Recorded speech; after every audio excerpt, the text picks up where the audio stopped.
ദൈവ തിരുനാമത്തിന് മഹത്വമുണ്ടാവട്ടെ. Bible reading പ്രോഗ്രാമിൽ സംബന്ധിക്കുന്ന ഏവർക്കും കർത്തൃനാമത്തിൽ സ്നേഹവന്ദനം. ഇന്ന് നമ്മൾ വായിച്ച് ധ്യാനിക്കുന്നത് ഉൽപ്പത്തി പുസ്തകം 6-ാം അധ്യായമാണല്ലോ. 6-ാം അധ്യായത്തിൻ്റെ ആദ്യ ഭാഗത്ത് മനുഷ്യൻ ഭൂമിയിൽ വർദ്ധിച്ചു വരുമ്പോൾ ദൈവത്തിൻ്റെ പുത്രന്മാർ മനുഷ്യരുടെ പുത്രിമാർ സൗന്ദര്യമുള്ളവരെന്ന് കണ്ട് അവരുടെ അടുത്ത് ചെല്ലുകയും അവർ മുഖാന്തരം ഭൂമിയിൽ മല്ലന്മാരുണ്ടാവുകയും മല്ലന്മാരുണ്ടാകും മുഖാന്തരം പാപം വർദ്ധിക്കുവാൻ കാരണമായി തീരുന്നു എന്നൊരു സൂചന. ആരാണ് ഈ ദൈവത്തിൻ്റെ പുത്രന്മാർ എന്നുള്ളത്, അതുമായി ബന്ധപ്പെട്ട് പല ഇന്റർപ്രിട്ടേഷൻസ് ഉണ്ട്. ചില ആളുകൾ പറയുന്നു അത് മാലാഖമാരാണെന്ന്. മാലാഖമാർ വന്ന മനുഷ്യരുമായുള്ള ആ സംയോഗത്തിൽ ജനിച്ചവരാണ് പുരാതന കാലത്തെ വീരപുരുഷന്മാരെന്ന് പറയുന്നവരുണ്ട്. പക്ഷെ അതിന് സാധ്യതയില്ല. കാരണം മാലാഖമാരുടെ ഇടയിൽ ദാമ്പത്യമില്ല.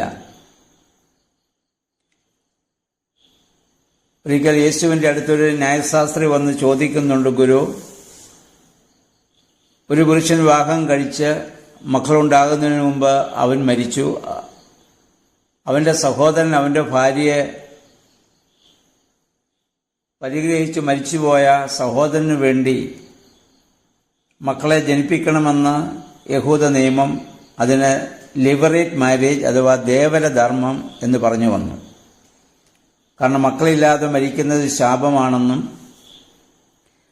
അതുകൊണ്ട് മക്കളില്ലാതെ ഒരുവൻ മരിച്ചാൽ അവൻ്റെ സഹോദരൻ മരിച്ചവൻ്റെ പേരിൽ മരിച്ചുപോയ ആളിൻ്റെ ഭാര്യയിൽ മക്കളെ ജനിപ്പിക്കണമെന്നുള്ള ഒരു രീതി.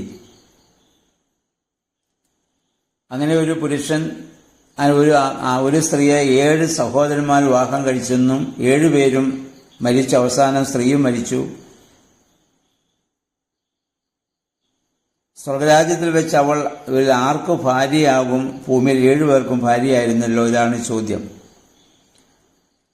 മർക്കോസിന്റെ സുവിശേഷം 12-ാം അധ്യായത്തിന്റെ ഒരു 20 വാക്യങ്ങൾ നമുക്കിത് കാണാൻ പറ്റും. യേശുവരോട് പറയുന്നുണ്ട്, പുനരുത്ഥാനത്തിൽ വിവാഹത്തിനെടുക്കുകയോ വിവാഹത്തിന് കൊടുക്കുകയോ ചെയ്യുകയില്ല. എല്ലാവരും മാലാഖമാരെ പോലാണ്, ദൈവദൂതന്മാരെ പോലാണ്. അവരുടെ ഇടയിൽ ജഡവികാരമില്ല, അവർക്ക് ദാമ്പത്യമില്ല. അതുകൊണ്ട് അവരാണ് വന്നതെന്ന് വിശ്വസിക്കാനാവില്ല. മറ്റൊരു ഇന്റർപ്രിട്ടേഷൻ ഇതുമായി ബന്ധപ്പെട്ട് കേട്ടിട്ടുണ്ട്. കായീൻ ഹാബേലിനെ കൊന്നതിന് ശേഷം ആദത്തിനും ഹാവയ്ക്കും ജനിച്ചൊരു മകൻ സേത്തും അവന്റെ തലമുറകളും ദൈവത്തിന് പൂർണ്ണമായി വിധേയപ്പെട്ട്, കാരണം തന്റെ കുടുംബത്തിലുണ്ടായ ആ ഒരു ദുരനുഭവം മുഖാന്തരം വലിയ ഭക്തന്മാരായി ജീവിച്ചെന്നും അതിൽ ആ തലമുറയിൽ അനേകം ആളുകൾ സന്യസ്തം സ്വീകരിച്ച് ദൈവത്തിന് പൂർണ്ണമായി സമർപ്പിച്ച് ജീവിച്ചെന്നും, അങ്ങനെ വിവാഹം കഴിക്കാതെ സന്യസ്തം സ്വീകരിച്ചവർ പിന്നീട് സൗന്ദര്യമുള്ള സ്ത്രീകളെ കണ്ടപ്പോൾ സന്യസ്തം ഉപേക്ഷിച്ച് അവരെ വിവാഹം കഴിച്ച് അവരിലൂടെ ഉണ്ടായ മക്കളാണിതെന്നും പറയുന്ന ഒരു വ്യാഖ്യാനമുണ്ട്. എന്നാൽ വേദപണ്ഡിതന്മാരുടെ അഭിപ്രായത്തിൽ അവരിതിനെപ്പറ്റി പറയുന്ന കാര്യം ഇതാണ്: പൗരാണിക ഐതിഹ്യ ചരിത്രാതീത കാലത്തുണ്ടായിരുന്നു എന്ന് പറയപ്പെടുന്ന മല്ലന്മാരുടെ ഉത്ഭവത്തെ കുറിക്കുന്ന ഒരു കഥയാണിത്. വിശുദ്ധ വേദപുസ്തകത്തിൽ ദൈവമായ യഹോവയുടെ സ്വർഗത്തിലെ ആലോചനാ സമിതിയിലെ അംഗങ്ങളാണ് ദൈവപുത്രന്മാരെന്നൊരു സൂചനയുണ്ട്. യോബിന്റെ പുസ്തകം 1-ാം അധ്യായം 6-ാം വാക്യത്തിലും 2-ാം അധ്യായത്തിന്റെ 1-ാം വാക്യത്തിലും 1 രാജാക്കന്മാർ 22-19, സങ്കീർത്തനം 29-1 എന്നീ ഭാഗങ്ങളൊക്കെ നമ്മൾ വായിക്കുമ്പോൾ ദൈവപുത്രന്മാർ ദൈവസന്നിധിയിൽ പ്രാർത്ഥിക്കാൻ വരുന്നതായി നമ്മളിവിടെ കാണുന്നുണ്ട്. ഇത് നമ്മൾ മനസ്സിലാക്കേണ്ടത്, ബഹുദൈവ വിശ്വാസത്തിന്റെ ഒരു അവശിഷ്ട ഭാഗമായി ഇതിനെ വേദപണ്ഡിതന്മാർ കാണുന്നു. അതായത് ഹിന്ദു പുരാണങ്ങളിലും ഇതര പുരാതന മതങ്ങളിലും ദേവന്മാരുടെയും മനുഷ്യരുടെയും സംയോജന ഫലമായി അർദ്ധദേവന്മാരും ഗന്ധർവന്മാരും മല്ലന്മാരും ഉണ്ടായെന്നുള്ള ഐതിഹ്യങ്ങൾ ധാരാളമുണ്ട്. അപ്പോൾ അങ്ങനെയുള്ള ഏതോ ഒരു സംഭവം ഇതുമായി ബന്ധപ്പെട്ട് ചേർക്കപ്പെട്ടതാകാം. ഞാൻ പറഞ്ഞല്ലോ, ഇതൊന്നും പ്യുവർ ഹിസ്റ്ററി അല്ല, ചരിത്രാതീത ചരിത്രമാണ്. അപ്പോൾ ആ കാലത്ത് അവിടെ നിലനിന്നിരുന്ന പല പൗരാണിക സംഭവങ്ങളും കഥകളും ഒക്കെ ഇസ്രായേൽ ജനം മോശയും യഹോവയുമായുള്ള ബന്ധത്തിൽ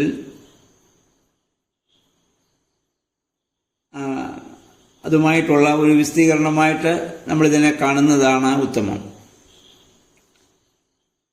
എന്തായിരുന്നാലും അത് മുഖാന്തരം ലോകത്ത് പിന്നീട് പാപം വർദ്ധിക്കുന്നതായി നമ്മൾ കാണുന്നു. പാപം വർദ്ധിച്ചപ്പോൾ മനുഷ്യനെ സൃഷ്ടിച്ചതിൽ ദൈവം പോലും ദുഃഖിക്കുന്ന ഒരു സാഹചര്യം.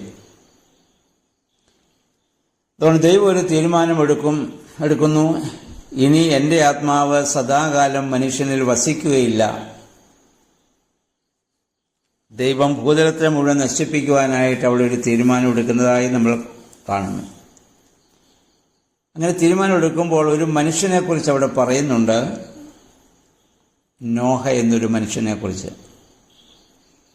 നോഹ നമ്മൾ വായിക്കുന്ന നോഹയ്ക്ക് ദൈവത്തിൻ്റെ കൃപ ലഭിച്ചു, അഥവാ കരുണ ലഭിച്ചു. അവൻ ആ തലമുറയിലെ നീതിമാനും നിഷ്കളങ്കനുമായ അവൻ്റെ പാരമ്പര്യം അവൻ ദൈവത്തോടു കൂടി നടന്നുവെന്നാണ്. പാരമ്പര്യം എന്ന് പറഞ്ഞ ജീവിത രീതി. ഈ നോഹ ആരാ നമുക്കറിയാം. ഇതിനു മുമ്പ് 1-2 തലമുറയ്ക്ക് മുമ്പാണ് ഹാനോക്കിന്റെ ആ പാരമ്പര്യത്തിൽ വരുന്ന ആളാണ്. ഹാനോക്ക് ദൈവത്തോടൊപ്പം നടന്നു. ദൈവം ഹാനോക്കിനെ എടുത്ത് 5-ാം അധ്യായത്തിൽ നമ്മൾ ചിന്തിച്ചതാണല്ലോ. അപ്പോൾ ആ ഹാനോക്കിനെ പോലെ തന്നെ ഈ ഭൂമിയിൽ ദൈവാനുഭവത്തോടെ ദൈവത്തിൽ പൂർണ്ണമായി ആശ്രയിച്ച് ജീവിക്കാൻ തീരുമാനിച്ചൊരു മനുഷ്യനാണ് ഈ നോഹ എന്ന് പറയുന്നത്. അതുകൊണ്ടാണ് അദ്ദേഹം ദൈവത്തോടൊപ്പം നടന്നു. ഹാനോക്കിനെ കുറിച്ച് പറഞ്ഞതുപോലെ തന്നെയാണ് ഇവിടെയും ആ പരാമർശം. ബാക്കി എല്ലാ ജനങ്ങളും പാപം ചെയ്യുകയാണ്. സ്ത്രീ പുരുഷ ഭേദമന്യേ പ്രായവ്യത്യാസമെന്ന് എല്ലാവരും പാപം ചെയ്യുമ്പോൾ അതിൽ നിന്ന് വ്യത്യസ്തനായി നോഹ മാറി നിൽക്കുകയാണ്. മറ്റുള്ളവർ ചെയ്യുന്നത് പോലെ നോഹയ്ക്ക് ചെയ്യാം, അപ്രകാരം നോഹയ്ക്ക് ജീവിക്കാം, ആ സമൂഹത്തിന്റെ ഭാഗമായിട്ട് തന്നെ ജീവിക്കാം. പക്ഷെ അവന്റെ വിശ്വാസം ദൈവത്തിൽ പൂർണ്ണമായി സമർപ്പിച്ച് അവനൊരു നീതിമാനായി ജീവിക്കുകയാണ്. അതുകൊണ്ടാണ് നോഹയ്ക്ക് ദൈവത്തിന്റെ വലിയ കൃപ ലഭിക്കുന്നത്.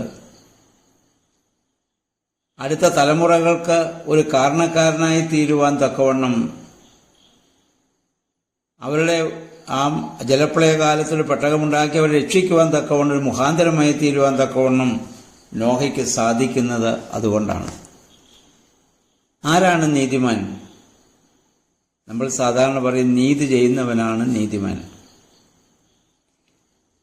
എന്നാൽ നീതിമാൻ എന്ന് പറഞ്ഞാൽ ആരാന്ന് ചോദിച്ചാൽ, പാപം ചെയ്യാൻ അവസരമുണ്ടായിട്ടും ചെയ്യാത്തവനും പ്രതികാരം ചെയ്യുവാൻ അവസരമുണ്ടായാലും ചെയ്യാത്തവരെ മാത്രമേ നീതിമാന്മാരെന്നോ നീതിമതികളെന്നോ പറയാൻ സാധിക്കുള്ളൂ. അവസരം ലഭിക്കാത്തതുകൊണ്ട് പാപം ചെയ്തില്ല എന്ന് വിചാരിച്ചോ പ്രതികാരം ചെയ്തില്ല എന്ന് വിചാരിച്ചോ ആരും നീതിമാന്മാരോ നീതിമതികളോ ആവില്ല. നമ്മൾ പലപ്പോഴും അവസരം ലഭിക്കാത്തത് കൊണ്ടാണ്, അല്ലെങ്കിൽ അതിനുള്ള കഴിവില്ലാത്തത് കൊണ്ടാണ് പ്രതികാരം ചെയ്യാതിരിക്കുന്നതും പാപം ചെയ്യാതിരിക്കുന്നതും. അതുകൊണ്ട് യാതൊരു പ്രയോജനവുമില്ല. അവസരം ലഭിച്ചാലും അത് ചെയ്യാം. കാരണം നോഹയുടെ കാലത്ത് എല്ലാവരും പാപം ചെയ്യുമ്പോൾ നോഹയ്ക്ക് ധാരാളം അവസരമുണ്ട് ചെയ്യാൻ, പക്ഷെ നോഹ ചെയ്യുന്നില്ല. അതാണ് നീതിമാൻ. വേദപുസ്തകത്തിൽ ധാരാളം ഉദാഹരണങ്ങൾ നമുക്കുണ്ട്. ഒരു ഉദാഹരണം ഉൽപ്പത്തി പുസ്തകം 45-ാം അധ്യായത്തിന്റെ 1 മുതൽ ഭാഗങ്ങൾ നമ്മൾ വായിക്കുമ്പോൾ, ജോസഫിന്റെ അടുത്ത് തന്റെ സഹോദരന്മാർ ക്ഷാമമുഖാന്തരം ധാന്യം വാങ്ങാൻ വന്ന സംഭവം നമ്മൾ വായിക്കുന്നുണ്ട്. ജോസഫിനെ ഈ സഹോദരന്മാർ ഒരുപാട് പീഡിപ്പിക്കുകയും വേദനിപ്പിക്കുകയും കൊല്ലാൻ ശ്രമിക്കുകയും അവസാനം ഇസ്മായേലിയർക്ക് വിറ്റുകളയുകയും ചെയ്തവനാണ്. എന്നാൽ ദൈവം ജോസഫിനോട് കൂടെയിരുന്നു. ജോസഫിന് സ്വപ്നവ്യാഖ്യാനത്തിനുള്ള കഴിവ് ലഭിച്ചു. ഫറവോ രാജാവ് കണ്ട സ്വപ്നത്തിന് വ്യാഖ്യാനം കൊടുത്തതുകൊണ്ട് ഫറവോ രാജാവ് രാജകൊട്ടാരത്തിൽ അദ്ദേഹത്തെ ആക്കി പ്രധാനമന്ത്രിയാക്കി. രാജാവ് എന്ന് ജോസഫിനോട് പറഞ്ഞത്, സിംഹാസനത്തിൽ മാത്രം ഞാൻ നിന്നേക്കാൾ ഉന്നതനായിരിക്കും. തന്റെ കയ്യിൽ കിടന്ന മുദ്ര മോതിരം വരെ ഊരി ജോസഫിന്റെ വിളിൽ ഇട്ടുകൊടുത്ത് അത്രമാത്രം സ്ഥാനമാനങ്ങൾ ജോസഫിന് കൊടുത്തു. ജോസഫിനെ ആദരിച്ചു. ആ ജോസഫിന്റെ അടുത്ത്, ഈ അധികാരമുള്ള ജോസഫിന്റെ അടുത്താണ് ഒരിക്കൽ തന്നെ പീഡിപ്പിച്ച, കൊല്ലാൻ ശ്രമിച്ച സഹോദരന്മാർ വന്നത്. ജോസഫിന് സഹോദരന്മാരെ മനസ്സിലായി, പക്ഷെ സഹോദരന്മാർക്ക് ജോസഫിനെ മനസ്സിലായില്ല. നമ്മളിവിടെ വായിക്കുന്നു, സഹോദരന്മാരെ തിരിച്ചറിഞ്ഞ ജോസഫ് ആ കൊട്ടാരത്തിലുള്ള മിസ്രൈമിലെ മൊത്തം പുറത്താക്കിയിട്ട് കൊട്ടാരത്തിന്റെ വാതിലടച്ചു. പക്ഷെ നമ്മൾ വായിക്കുന്നത് ജോസഫ് ഉച്ചത്തിൽ കരഞ്ഞെന്നും ആ കരച്ചിൽ ആ കൊട്ടാരം മുഴുവൻ കേൾക്കത്തക്കവണ്ണമുള്ള വലിയ കരച്ചിലായിരുന്നെന്നുമാണ്. പ്രിയമുള്ളവരെ, ചിന്തിക്കുക, ജോസഫ് ഇപ്പോൾ കരയേണ്ടവനാണോ അതോ കരയിപ്പിക്കേണ്ടവനാണോ? തന്റെ സഹോദരന്മാർ ഒരിക്കൽ തന്നെ ഒരുപാട് കരയിപ്പിച്ചതാണ്. ഇന്ന് ജോസഫിന് അവരോട് പകരം ചോദിക്കാനുള്ള, തിരിച്ചു കരയിപ്പിക്കാനുള്ള എല്ലാ അധികാരങ്ങളും സാഹചര്യങ്ങളുമുണ്ട്. പക്ഷേ കരയിപ്പിക്കേണ്ട ജോസഫ് ഇവിടെ സ്വയം കരയുകയാണ്. അതാണ് നീതിമാൻ. ജോസഫ് തന്നെ വെളിപ്പെടുത്തിയപ്പോൾ സഹോദരന്മാർ ഭ്രമിച്ചുപോയി. അവർ വിചാരിച്ചു ഇവൻ ഞങ്ങളോട് പ്രതികാരം ചെയ്യും. ജോസഫ് അവരോട് പറയുന്നൊരു വാക്കുണ്ട്, എന്നെ ഇവിടെ വിറ്റ് കളഞ്ഞതിൽ നിങ്ങൾ ദുഃഖിക്കേണ്ട. നിങ്ങളല്ല എന്നെ ഇവിടെ വിട്ടത്. നിങ്ങളുടെ ജീവൻ നിലനിർത്താൻ നിങ്ങൾക്ക് മുന്നമേ ദൈവം എന്നെ ഇവിടെ അയച്ചതാണ്. അങ്ങനെ പറയാൻ സാധിക്കുന്നവനാണ് നീതിമാൻ. നമുക്ക് ഇതുപോലെയുള്ള ഒരുപാട് പ്രതിസന്ധി ഘട്ടങ്ങൾ ഉണ്ടായിട്ടുണ്ടാവാം. നമ്മളെ അനേകർ വേദനിപ്പിച്ചിട്ടുണ്ടാവാം, കുറ്റപ്പെടുത്തിയിട്ടുണ്ടാവാം, നഷ്ടങ്ങൾ വരുത്തിയിട്ടുണ്ടാവാം. അവരെയൊക്കെ കാണുമ്പോൾ നിങ്ങളല്ല അതിന് കാരണക്കാർ, ദൈവഹിതമാണെന്ന് നമുക്ക് എപ്പോൾ പറയാൻ സാധിക്കുന്നുവോ അപ്പോഴാണ് നമ്മൾ നീതിമാന്മാരും നീതിമതികളുമാകുന്നത്. ഇതുപോലെ പുതിയ നിയമത്തിൽ മറ്റൊരു വലിയ ഉദാഹരണമാണ് നമ്മുടെ പുതിയ നിയമത്തിലെ ജോസഫ് പിതാവ്. അദ്ദേഹത്തിന് മറിയാം വിവാഹം നിശ്ചയിച്ചു. എന്നാൽ അവർ കൂടി വരുന്നതിന് മുൻപ്, ഒന്നിച്ച് താമസിക്കാൻ തുടങ്ങുന്നതിന് മുൻപ് ജോസഫ് ഒരു കാര്യം അറിഞ്ഞു. താനറിയാതെ മറിയാം ഗർഭവതിയായി. ഏതൊരു പുരുഷനും പ്രകോപിതനാകേണ്ട ഒരു സാഹചര്യമാണ്. പക്ഷെ ജോസഫ് എന്ത് ചെയ്തു നമ്മളിവിടെ വായിക്കുന്നുണ്ട്. മത്തായിയുടെ സുവിശേഷം 1-ാം അധ്യായത്തിന്റെ 19 മുതൽ നമ്മൾ വായിക്കുന്നതാണ്, ജോസഫ് നീതിമാനാകൊണ്ടും മറിയാമിന് ലോകോപവാദം വരുത്താൻ മനസ്സില്ലാതിരുന്നത് കൊണ്ടും മറിയത്തെ ഗൂഢമായി രഹസ്യമായി ഉപേക്ഷിക്കാൻ തീരുമാനിച്ചു എന്നാണ്. ജോസഫിനിപ്പോൾ പ്രതികാരം ചെയ്യാം. കാരണം ജോസഫ് മറിയവും ജീവിക്കുന്ന കാലഘട്ടം ഒരു പുരുഷൻ ഏത് കാരണം ചൊല്ലിയും ഭാര്യയെ പിരിച്ചുവിടാൻ ന്യായമുണ്ട് എന്നുള്ള ന്യായപ്രമാണ നിയമം നിലനിൽക്കുന്ന കാലഘട്ടമാണ്. ജോസഫിനെ ആരും കുറ്റപ്പെടുത്തത്തില്ല. സത്യം വെളിപ്പെടുത്തിയാൽ മറിയത്തെ കല്ലെറിഞ്ഞു കൊല്ലുകയും ചെയ്യും. അതിന് ജോസഫിന് എന്ത് താല്പര്യമില്ല. ജോസഫ് ഇങ്ങനെ ചിന്തിച്ചു കാണും, എനിക്ക് വിവാഹം നിശ്ചയിക്കപ്പെട്ട പെൺകുട്ടിയാണ്, അവൾക്ക് എന്തെങ്കിലും അബദ്ധം പറ്റിയതാവാം. പക്ഷെ ഞാൻ മുഖാന്തരം അവൾക്കൊരു ലോകോപവാദം ഞാൻ വരുത്തുകയില്ല. അവളെ മറ്റുള്ളവർ കൊല്ലുവാൻ ഞാൻ സമ്മതിക്കുകയുമില്ല. അങ്ങനെ ഒരു തീരുമാനമെടുക്കുന്നവനാണ് നീതിമാൻ. സാഹചര്യമുണ്ടായിട്ടും ചെയ്തില്ല. നമ്മൾ മനസ്സിലാക്കുക, ആ തീരുമാനമെടുത്തവനായ ജോസഫിന്റെ അടുത്താണ് രാത്രിയിൽ മാലാഖ വന്നത്. അല്ലാതെ മാലാഖ വന്ന് പറഞ്ഞതിന് ശേഷമല്ല ജോസഫ് തീരുമാനമെടുത്തത്. മാലാഖയാണ് വന്ന് പറഞ്ഞത്, ജോസഫെ നീ വിചാരിച്ചതുപോലെ ഇത് അവിഹിത ബന്ധമല്ല, അവിഹിത ഗർഭമല്ല, പരിശുദ്ധാത്മാവിനാൽ ഗർഭവതിയായതാണ്. ജോസഫിനോട് പറയുന്നത്, ആരാ ജനിക്കാൻ പോകുന്നത് അറിയുമോ? ലോകരക്ഷകനാണ്. അവന്റെ പേര് ഇമ്മാനുവേൽ എന്നാവും. ഇമ്മാനുവേൽ എന്ന് പറഞ്ഞാൽ നമുക്കറിയാം, ഗോഡ് വിത്ത് അസ്, ദൈവം നമ്മോടുകൂടെ. മാലാഖ ജോസഫിനോട് പറഞ്ഞതിൻ്റെ അർത്ഥം, ഈ ഉത്തമമായ തീരുമാനമെടുത്തവനായ ജോസഫെ, ദൈവം നിന്റെ കൂടെ ഉണ്ടെന്നാണ്. ഇങ്ങനെയുള്ള തീരുമാനങ്ങൾ നമ്മൾ എടുക്കുമ്പോഴാണ് ദൈവം നമ്മുടെ കൂടെ ഉണ്ടാവുന്ന അനുഭവം ഉണ്ടാവുക. ജോസഫിന് പ്രതികാരം ചെയ്യാനുള്ള അവസരമുണ്ട്. പഴയ നിയമത്തിൽ ജോസഫിനും പ്രതികാരം ചെയ്യാനുള്ള അവസരമുണ്ട്, പാപം ചെയ്യാനുള്ള അവസരമുണ്ട്. പുത്തിപ്പേറിന്റെ ഭവനത്തിൽ വെച്ച് പാപം ചെയ്യാനുള്ള അവസരം പഴയ നിയമത്തിൽ ജോസഫിന് ലഭിച്ചതാണല്ലോ. അവസരമുണ്ടായിട്ടും പാപം ചെയ്തില്ല, പ്രതികാരമുണ്ടായിട്ടും പ്രതികാരം ചെയ്തില്ല. ആ മനുഷ്യനാണ് നീതിമാൻ.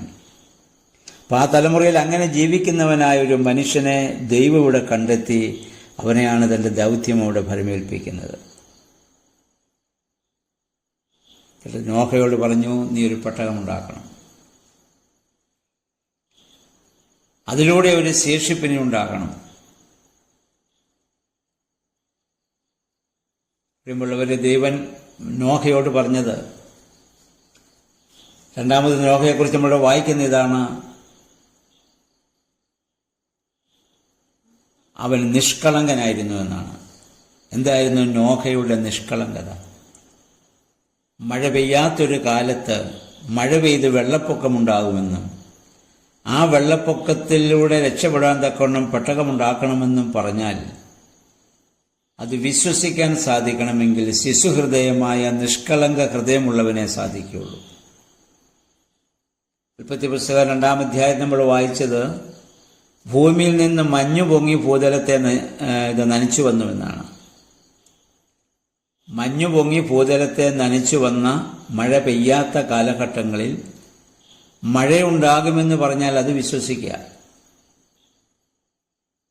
വെള്ളപ്പൊക്കമുണ്ടാകുമെന്ന് പറഞ്ഞാൽ അത് വിശ്വസിക്കുക. ആ ജനത്തെ രക്ഷിക്കാൻ വേണ്ടി പെട്ടകമുണ്ടാക്കണമെന്ന് പറഞ്ഞാൽ ഉണ്ടാക്കുക. നമ്മുടെ ഭാഷയിൽ പറഞ്ഞാൽ ബുദ്ധിഹീനൻ, ഭോഷനെന്ന് നമ്മൾ വിളിക്കും. ഒരുപക്ഷെ അന്ന് ആ കാലത്ത് നോഹ ധാരാളം പരിഹാസം അന്നത്തെ സമൂഹത്തിൽ ഇതുമായി ബന്ധപ്പെട്ട് കേൾക്കേണ്ടി വന്നിട്ടുണ്ടാവാം. പക്ഷെ നോഹ നോക്കുന്നത് ദൈവത്തെ മാത്രമാണ്. ദൈവത്തിൽ നിന്ന് കേട്ട വചനത്തിലാണ് നോഹ പൂർണ്ണമായി വിശ്വസിക്കുക. അങ്ങനെ പെട്ടകമുണ്ടാക്കുന്നു. അതിലൂടെ ജീവജാലങ്ങളെയും നോഹയുടെ കുടുംബവും രക്ഷപ്പെടുന്നതായി നമ്മൾ കാണുന്നു. ഈ പെട്ടകമുണ്ടാക്കാൻ ദൈവം നോഹയോട് ആവശ്യപ്പെടുന്നതുമായി ബന്ധപ്പെട്ട്, അല്ലെങ്കിൽ ആ പെട്ടകമുണ്ടാക്കുന്ന രീതിയുമായി ബന്ധപ്പെട്ട് നമുക്ക് ചില ചിന്തകളുണ്ട്. ദൈവം നോഹയോട് പറഞ്ഞ് എങ്ങനെ പെട്ടകമുണ്ടാക്കണം? ഗോപർ മരം കൊണ്ട് പെട്ടകമുണ്ടാക്കണം. വലിയ ഉയരത്തിൽ നല്ല വണ്ണത്തിൽ തലയുയർത്തി നിൽക്കുന്ന വൃക്ഷങ്ങളാണ് ഓരോ ഗോപർ മരങ്ങളും. ആ ഗോപർ മരത്തിന് പെട്ടകത്തിന്റെ ഭാഗമായി മാറണമെങ്കിൽ ആദ്യം അത് മുറിക്കപ്പെടണം. മുറിക്കപ്പെടുക എന്നുള്ളത് വേദനാജനകമായ അനുഭവമാണ്.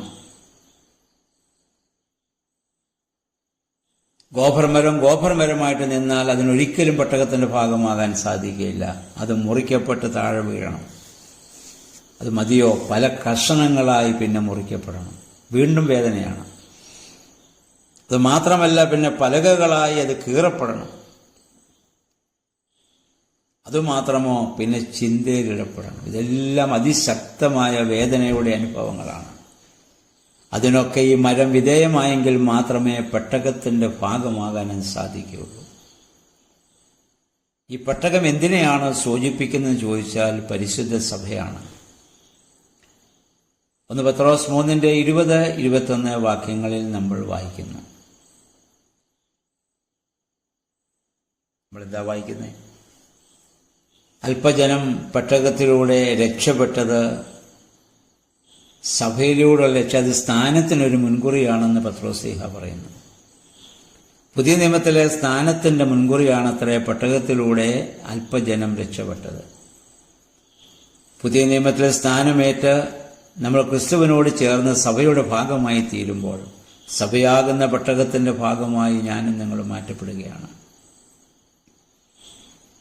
ഇവിടെ നോഹ യേശുവിൻ്റെ പഴയ നിയമത്തിലെ ഒരു നിഴലായി നോഹയെ നമുക്ക് കാണാൻ പറ്റുന്നു. നോഹ മുഖാന്തരമാണ് ആ ജനവും ജീവജാലങ്ങളൊക്കെ രക്ഷപ്പെട്ടത്. ക്രിസ്തു മുഖാന്തരമാണ് വീണ്ടും പാപത്തിൽ നിന്നുള്ള ജീവന്റെ അവസ്ഥയിലേക്കുള്ള പ്രവേശനം നമുക്ക് സാധ്യമാകുന്നത്.